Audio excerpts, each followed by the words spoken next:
معزز سامعین کرام، السلام علیکم ورحمۃ اللہ تعالی وبرکاتہ۔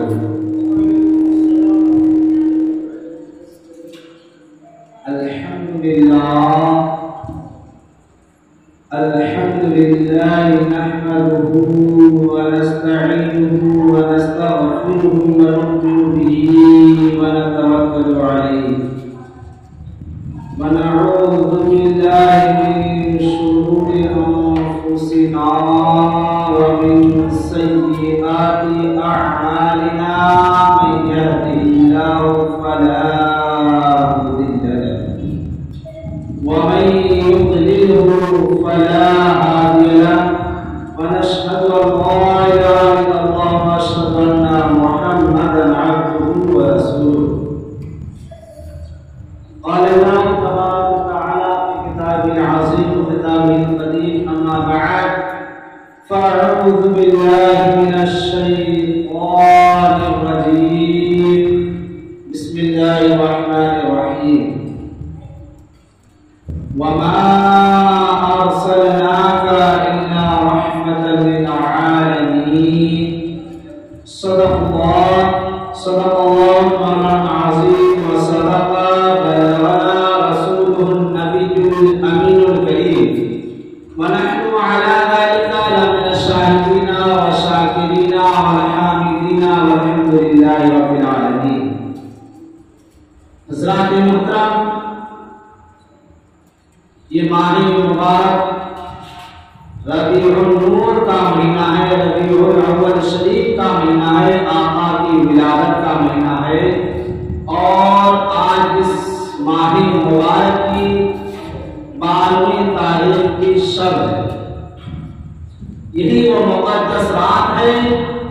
جس کے صدقے و طفیل اللہ تبارک و تعالی نے ساری کائنات کو روشن کیا،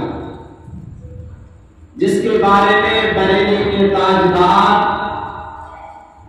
طلب اور دوات لیتے ہیں اور یوں لکھتے ہیں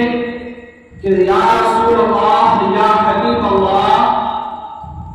یا نبی اللہ، سرور کہوں کہ مالک و مولا کہوں تجھے، سرور کہوں کہ مالک و مولا کہوں تجھے، باب خلیل کا گل زیبا کہوں تجھے، باب خلیل کا گل زیبا کہوں تجھے۔ حضرات محترم، اور مقطع کے شعر میں لکھتے ہیں، لیکن رضا نے ختم سخن اس پہ کر دیا، لیکن رضا نے ختم سخن اس پہ کر دیا، خالق کا بندہ خلق کا آقا کہوں تجھے، خالق کا بندہ خلق کا آقا کہوں تجھے۔ حضرات محترم، آئیے سب سے پہلے اس بارگاہ مرتبت میں آسمان جن کا منتظر تھا، ستارے جس کی راہ دیکھ رہے تھے، چاند بادلوں کی اونٹ سے جن کی زیارت کا مشتاق تھا، زمین جس کے قدم بوسی کرنے کے لیے بے قرار تھی، فاران کی وادیاں، مکہ کے پہاڑیاں، مدینے کے نخلستان، طائف کے گلستان، جس کے روح زیبا کے نظارے کے لیے بے چین تھے، وہ نبی نبیوں کا سردار، وہ رسول رسولوں کا امام، وہ بشر سید البشر جناب محمد رسول اللہ صلی اللہ علیہ وسلم کی بارگاہ عالیہ میں درود پاک میں بلند آواز سے اللہم صلی علی سیدنا مولانا محمد بارک وسلم، صلاۃ و سلام علیک یا رسول اللہ، صلاۃ و سلام علیک یا حبیب اللہ صلی اللہ علیہ وسلم۔ ایک بار اور بھی نبی اور آل نبی پر اپنی آواز کو لہراتے ہوئے پڑھیں، رب سلم علی رسول اللہ، رب سلم علی رسول اللہ، مرحبا مرحبا رسول اللہ، مرحبا مرحبا رسول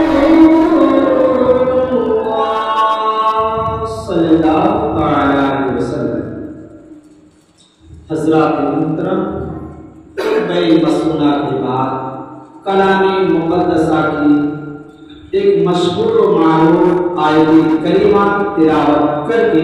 اپنے آپ کو مشرف کیا ہوں۔ رب تبارک و تعالی کا فرمان عالی شان ہے، وما ارسلناک الا رحمۃ للعالمین، وما ارسلناک الا رحمۃ للعالمین، کہ اے محبوب ہم نے آپ کو نہیں بھیجا، اے محبوب ہم نے آپ کو نہیں بھیجا مگر سارے جہان کا رحمت بنا کر، یعنی اللہ تبارک و تعالی نے اپنے محبوب پاک صاحب الاولاد صلی اللہ علیہ وسلم کو جب اس دنیا میں مبعوث فرمایا تو صرف تنہا مکہ والوں کے لیے نبی بنا کر نہیں بھیجا، یا مدینہ والوں کے لیے نبی بنا کر نہیں بھیجا، یا صرف عرب ممالک کے لیے نبی بنا کر نہیں بھیجا، بلکہ جس ذرے، جس پتے، جس خطے کے لیے اللہ رب العالمین رب ہے، خالق ہے، اس ذرے، اس پتے کے لیے میرے نبی آقا کریم صلی اللہ علیہ وسلم رحمۃ للعالمین۔ حضرات محترم، آپ دیکھتے ہیں دن روز آتے ہیں اور روز جاتے ہیں، اسی طرح مہینے بھی سال بھر آتے رہتے ہیں اور جاتے رہتے ہیں، نہ تو سارے دن فضیلت میں ایک برابر ہے اور نہ ہی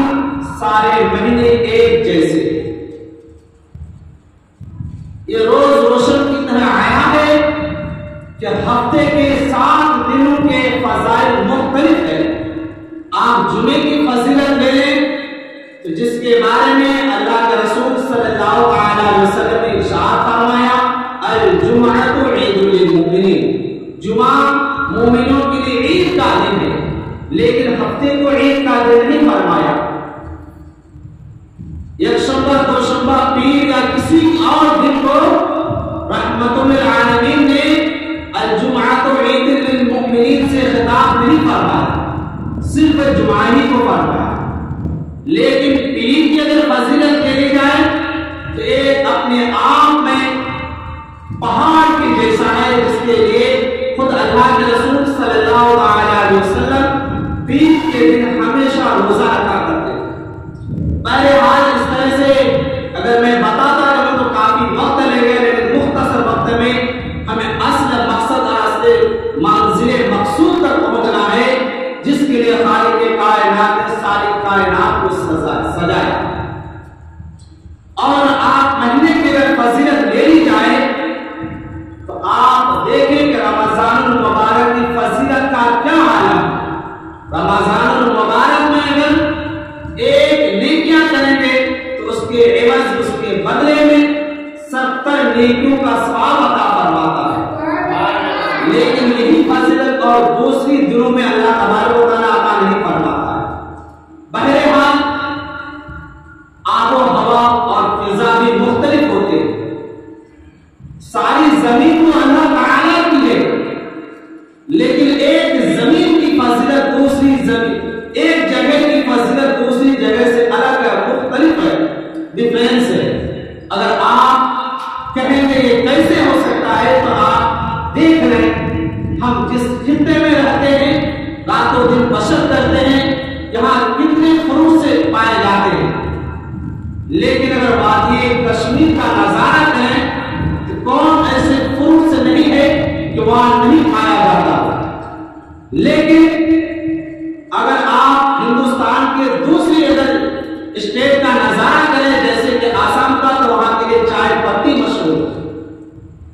تلنگانہ کے لیے لے لی جائے تو یہاں کپاس بہت مشہور ہے، ہریانہ اور پنجاب لے لی جائے تو دال، چاول اور دیگر اناجیں مشہور ہیں۔ ساری زمین اللہ تعالیٰ کی ہے، لیکن ایک زمین کی تعبیر دوسری زمین سے الگ ہے۔ ایگزیکٹلی آپ سمجھ لو کہ زمین تو وہی ہے 12 مہینوں کی، لیکن مہینے اور موسم بدلتے رہتے ہیں، اور جب موسم بدلتا ہے تو آب و ہوا اور فضا بھی بدل جاتی ہے۔ حضرات محترم، آپ دیکھتے ہیں بارہا کہ اگر آپ کے محلے کا کوئی وارڈ سدسیہ یا مکھیا کسی بات پر کسی دن خوش ہو تو عام لوگوں کو اس کی خوشی اور اس کا نتیجہ اس کا رزلٹ معلوم ہوتا اور کہتا ہے چلو آج صاحب سے کچھ مانگ لی جائے مرادیں پوری ہو جائے. اس کے نیچے جو سروس مین ہے وہ کہتے ہیں چلو آج صاحب کو اپلیکیشن دے دی جائے ایکسپٹ کر لیں گے چھٹیاں مل جائیں گی. تو جب اگر آپ کسی عہدے پر ہو اور آپ خوش ہوتے ہیں تو چھوٹوں کو خوشی اس کا نتیجہ اس کا رزلٹ اس کے نتائج معلوم ہوتے ہیں. اسی طرح کچھ ایام اور دن بھی آتے ہیں جس میں اللہ تعالیٰ کی رحمت جھوم جھوم کے آتی ہے. اس میں اس کی رحمت ہے, اس کی برکت ہے, اس کی عطائیں ہیں, اس کی سزائیں, اس کی نعمتیں جوش میں رہتی ہے. جس طرح کے سمندر میں تعاقب آ جاتا ہے ایسے ہی کچھ وقت آتے ہیں اور انہیں ماہ رمضان کی ہے. رمضان المبارک کے 30 رات اور دنوں میں پھر شب قدر بھی آتی ہے جسے ہم لیلۃ القدر کے نام سے جانتے پہچانتے ہیں. جگنے کی رات سے بھی ہم اسے یاد کرتے ہیں. اس رات کے بارے میں حدیث پاک میں قرآن مقدس میں آتا ہے کہ اس رات میں اللہ تبارک و تعالیٰ کی رحمت اتنی جوش میں رہتی ہے, اتنی جوش میں رہتی ہے کہ اس کے جوش رحمت نے ایک رات کو 1000 مہینوں سے افضل بنا دیا. اللہ اکبر,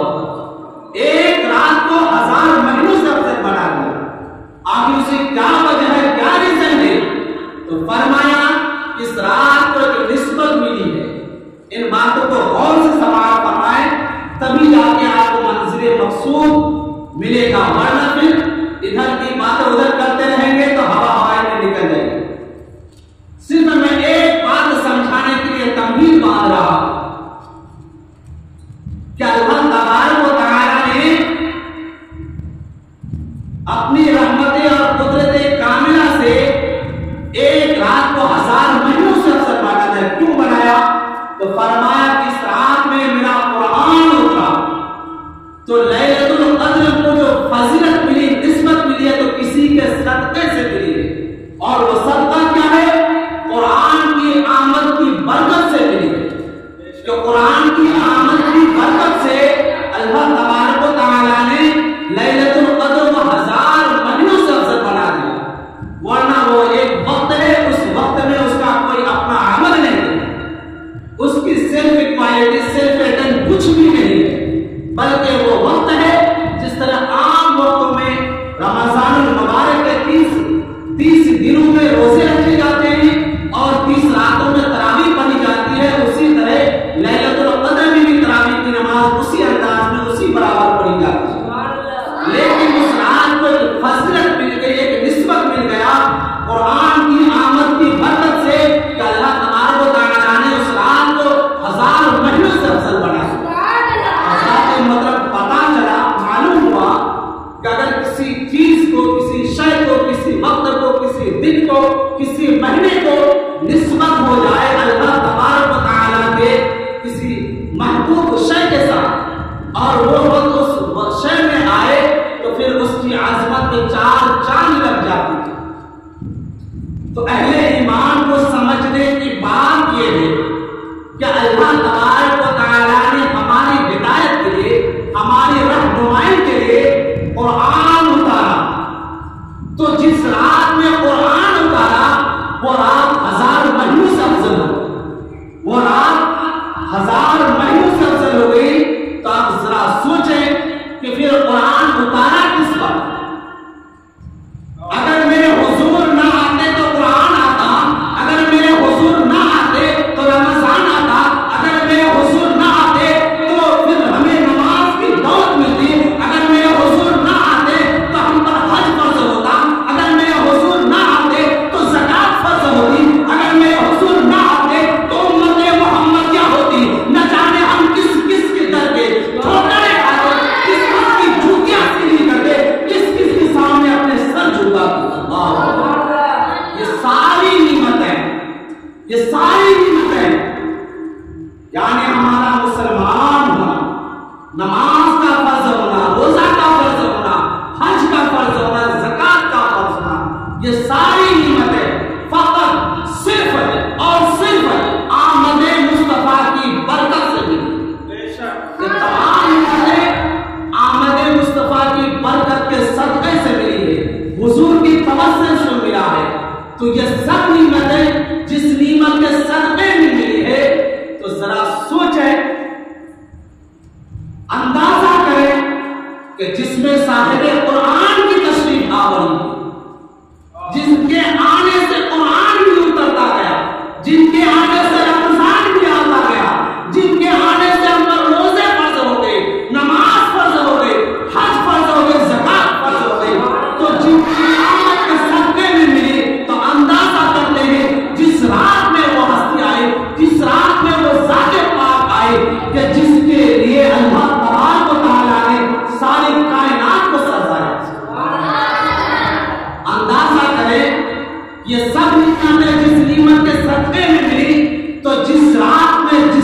انبیاء کو بھیجا،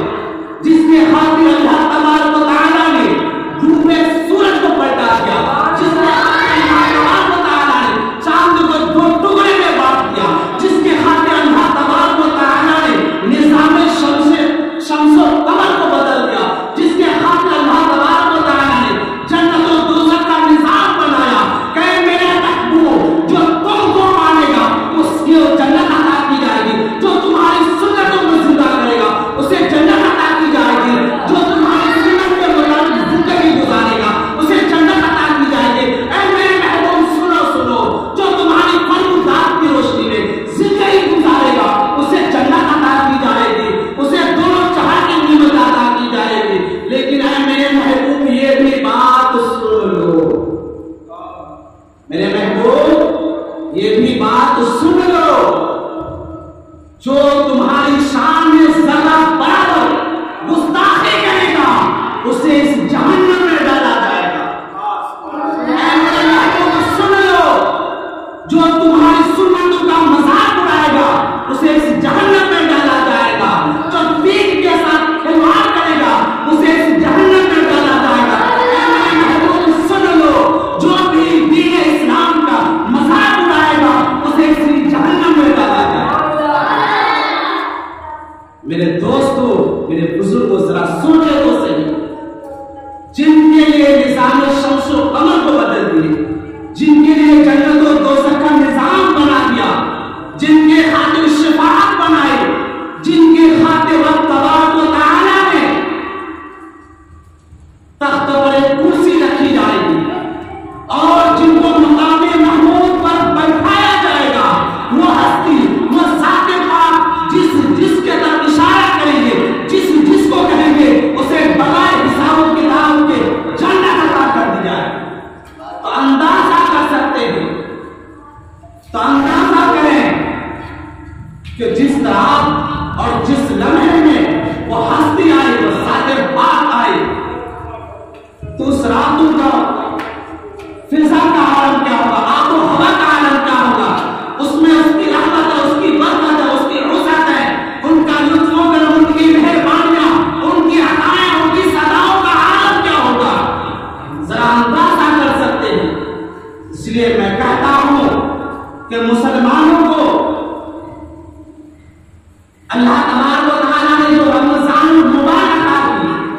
اور رمضان المبارک کو جو فضیلت عطا کی گئی، رمضان المبارک کو جو فضیلت عطا کی گئی تو قرآن کی آمد کی برکت کے صدقے میں عطا کی گئی، اور اللہ تبارک و تعالیٰ نے ہم اہل ایمان کو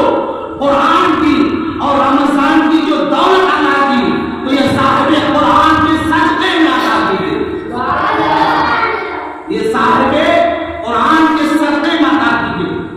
حضرات محترم، اللہ تبارک و تعالیٰ نے جب اس خاص دام پہ اللہ تبارک و تعالیٰ نے جب اپنا مقدس کلام پاک اتارا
وہ سوچنے پر مجبور ہو گئی، چیخیں نکل گئی۔ وہاں پر ایک یہودی عالم تھا جو اس کے اپنی نبی کی کتابوں کا بہت زیادہ علم تھا۔ اس نے کہا کیا ہوا؟ کہا کہ یہ ہو کیا ہو؟ کہا ہاں، ان کی بھی چیخیں نکل گئی۔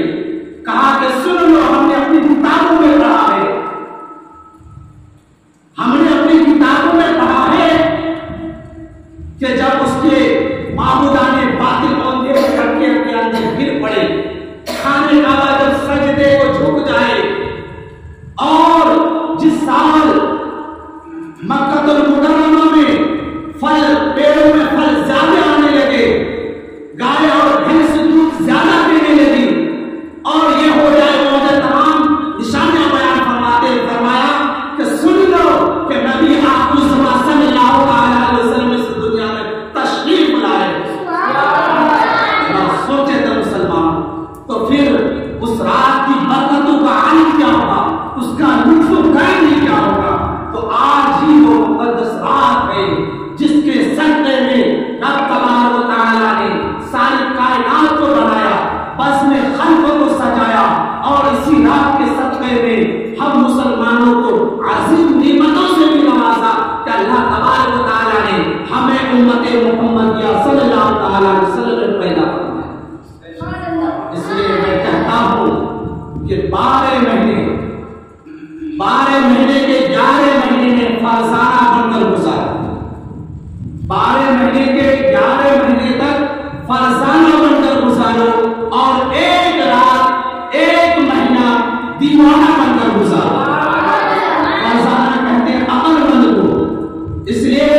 11 مہینے عقل مندی سے گزارو، لیکن ایک مہینہ عشق نبی میں ڈوب کر گزارو، شرزار ہو کر گزارو، تاکہ دیکھنے والا دیکھ کر کہے ہاں یہ نبی آپ کو زمان کا غلام ہے، ہاں امت محمدیہ کا غلام ہے، ہمارا چلنا ہو تو رسول اللہ صلی اللہ علیہ وسلم کی سنت کے مطابق ہو، اٹھنا ہو تو حضور کے سنت کے مطابق ہو، ہمارا کھانا پینا دوستوں سے باتیں کرنا ہو تو فرمودات نبی صلی اللہ علیہ وسلم کی روشنی ہے۔ لیکن حضرات محترم، جو ہی یہ مبارک مہینہ آتا ہے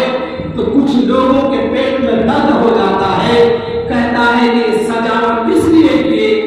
ان پیسوں سے غریبوں، یتیموں، بیواؤں، مسکینوں کو کچھ مدد کر دیتے تو اچھا ہوتا۔ میں کہنا چاہتا ہوں کہ جب تم اپنی بچیوں کی شادی دلاتے ہو دیوانے، 10 لاکھ 20 لاکھ خرچ کر کے، اس وقت تم کو غریب یاد نہیں آتا۔ ہزار روپے کی موبائل لے کر چلتے ہو، اس وقت تمہیں غریب یاد نہیں آتا ہے۔ کئی لاکھ روپے کی سواری لے کر چلتے ہو، اس وقت تمہیں غریب یاد نہیں آتا ہے۔ لیکن جب باری آتی ہے نبی آخر زمان صلی اللہ علیہ وسلم کی ولادت کی، خوشیاں منانے کی، جشن منانے کی، تو تمہارے پیٹ میں درد ہونے لگتا ہے۔ حضرات محترم، آپ صرف ہندوستان کا نہیں، پورے ورلڈ کے کلچر کو دیکھیں، ریسرچ کریں کہ ہر ممالک میں، ہر دیش میں اپنے اپنے انداز میں خوشیاں مناتے ہیں۔ کہیں پر آزادی کی خوشیاں منائی جا رہی ہیں، کہیں بادشاہت کی خوشیاں منائی جا رہی ہیں، کہیں پولیٹیکل طور پر خوشیاں منائی جا رہی ہیں، لیکن وہاں پر کوئی بدعت کی بات نہیں ہوتی ہے۔ لیکن جب میلاد مصطفیٰ کی باری آتی ہے تو آپ بدعت کہنا شروع کر دیتے ہیں۔ لیکن ذرا غور سے سنیں اور خود ان شیطان کی اولادوں کو یہ پیغام پہنچا دو کہ سنو ابلیس کے خاندان والوں، یہ جو تم بدعتی کہتے ہو، جو لوگ میلاد شریف منانے کو بدعتی کہتے ہیں، ان کی عمر صرف اور صرف 100 سال ہے۔ اگر آپ تاریخ کو اٹھا کر دیکھیں تو اس سے پہلے بھی غالباً 700 ہجری میں یا اس سے پہلے کا بھی واقعہ ملتا ہے۔ حضرت صلاح الدین ایوبی کے بہنی بادشاہ جن کا نام مظفر ہے، شاہ اربل کا بادشاہ ہے، ان کے بارے میں روایتوں میں آتا ہے، تاریخوں میں آتا ہے کہ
بے شمار محدثین فرماتے ہیں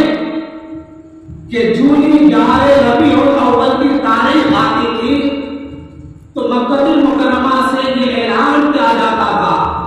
کہ لوگ مغرب کی نماز مسجد حرام میں پڑھیں، اور لوگ مغرب کی نماز اکٹھا ہو کر پڑھتے تھے۔ چاروں مسائل کے ائمہ کرام موجود ہوتے تھے، اور پھر نعت پڑھتے ہوئے، درود پاک پڑھتے ہوئے، ہاتھوں میں شمعیں لیے ہوئے دیا روشن کرتے ہوئے مولود النبی صلی اللہ تعالی علیہ وسلم کے پاس جاتے تھے۔ ایک مشعل بردار جلوس نکلتا تھا، لوگ درود پاک پڑھتے تھے، کلمہ شریف بلند آواز سے پڑھتے تھے، اور مولود النبی وہی جگہ ہے جہاں آقا کریم صلی اللہ تعالی علیہ وسلم کی پیدائش ہوئی، وہاں جاتے تھے اور پھر کچھ دیر وہاں بیان کرتے تھے، دعا خانی ہوتی تھی، پھر لوگ مسجد حرام میں لوٹتے تھے اور بادشاہ وقت علماء کو، صوفیاء کرام کو خلعت سے نوازتے تھے، جوڑوں سے نوازتے تھے، رقم اور درہم و دینار سے نوازتے تھے۔ تو یہ صدیوں سے چلا آ رہا ہے، اس میں کوئی بدعت کی، کوئی خرافات کی بات نہیں ہے۔ ہر عاشق رسول کو چاہیے کہ آقا کریم صلی اللہ تعالی علیہ وسلم کی ولادت کے خوشی میں اپنی اوقات کے مطابق حق طلب دور اپنے گھر کو بھی سجائے، اپنے محلے کو بھی سجائے، اپنے مدرسے اور مساجد کو بھی سجائے، آقا کریم صلی اللہ تعالی علیہ وسلم کی پیار کا، عشق کا اظہار کرنی چاہیے۔ اور ہاں، اپنے محلے کے غریبوں کا بھی خیال کرنا چاہیے۔ ایسا نہیں کہ صرف آپ لائٹ لگا دیں اور آپ مشکل کرنے والے ہو گئے، نہیں۔ سب سے پہلے اول فرض تو یہ ہے کہ آپ نماز کا پابند بنیں، اور اس کے ساتھ ساتھ پھر ان مستحبات کاموں پر بھی عمل کرتے رہیں، تب جا کے آپ یہاں بھی کامیاب ہوں گے اور وہاں بھی کامیاب ہوں گے۔ میں دعا کروں رب تبارک و تعالیٰ سے کہ دارالعلوم اہل سنت کے طلباء نے جس طرح محنت کر کے اس طرح سے سجانے کی کوششیں کی ہے، اللہ تبارک و تعالیٰ کے حوصلہ کو تا قیامت تک بلند و بالا رکھے، اور اس ادارے کو دین دنیا رات چوری فروغ عطا فرمائے۔ یہاں سے نکلنے والا طلبا دنیا کے خطے میں جا کر دین کا کام پھیلائے، اور یہاں کے معاملین کو بھی اللہ تبارک و تعالیٰ حوصلہ افزائی فرمائے، ان کے کاروبار میں برکت عطا فرمائے۔ حضرات محترم، وقت کافی ہو چکا ہے، میں اپنے گفتگو کو یہی سے سمیٹ رہا ہوں۔ اللہ تبارک و تعالیٰ سے دعا ہے کہ مولا ہم سبوں کو سننے سے زیادہ عمل کرنے کی توفیق عطا فرمائے۔ آمین آخر دعوانا ان الحمدللہ رب العالمین۔ میرے بولنے میں، آپ کے سننے میں کسی طرح خامیاں، غلطیاں، لفظیں ہوئی، ایک دوسرے کو گواہ بنا کر توبہ استغفار کریں۔ استغفر اللہ ربی من کل ذنب واتوب الیہ، ولا حول ولا قوت الا باللہ العلی العظیم۔ کلمہ شریف پڑھ کر ایمان نازل کر لیں، لا الہ الا اللہ محمد رسول اللہ صلی اللہ تعالی علیہ وسلم۔ اور میں اس محفل پاک کے ذریعے سے ایک میسج اور دینا چاہتا ہوں کہ آپ آقا کریم صلی اللہ تعالی علیہ وسلم کی ولادت کی خوشی میں جو ریلیاں نکالتے ہیں، جلوس نکالتے ہیں، آپ اپنے لباس کا بھی خاص خیال رکھیں۔ ایسا نہیں کہ چرسی جیسا لباس پہن لیں جس طرح کہ آپ سال کے 12 مہینے میں پہنتے رہتے ہیں، بلکہ مخصوص عمدہ لباس پہنے، عطر لگائے، پرفیوم نہ لگائے کہ اس سے الکوہل لگتا ہے اور وہ لگانا ناجائز ہے۔ اور اسی طرح آپ جلوس میں اس طرح نہ ناچے کودے جسے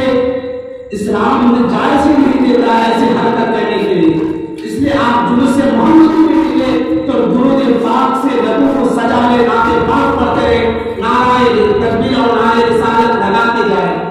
اور زیادہ ناچنے کودنے کی ضرورت نہیں، بالکل صوفیانہ انداز میں آپ جلوس پاک میں شرکت کریں، اور بھی تمام طرح کے خرافات سے بچتے رہیں۔ اس لیے کہ اہل سنت والجماعت سنی مسلمانوں کا عقیدہ یہ ہے کہ اللہ کے رسول صلی اللہ تعالی علیہ وسلم ہمارے مبارک محفل پاک میں تشریف لاتے ہیں، تو جب آقا کی تشریف آوری ہوتی ہے تو اسی حساب سے اس جلوس کا بھی خاص خیال رکھیں۔